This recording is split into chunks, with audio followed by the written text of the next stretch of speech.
Go guys! Yes, I love you. Okay, we try this ha, okay? Tugasan na po namin to kanina.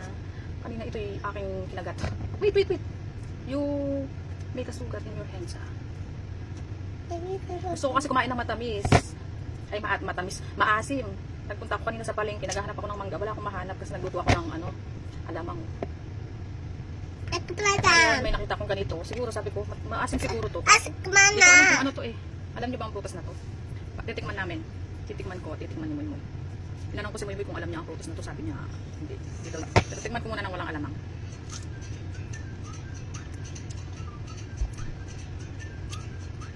Maasim nga siya. Parang kamyas ang lasa. Lasang kamyas. So, gusto ko ng maasim. Perfecto.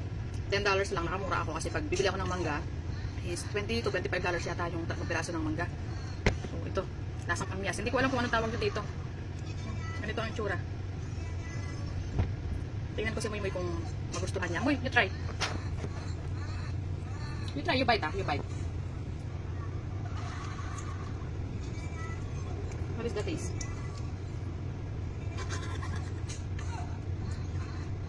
Yummy! Bye guys!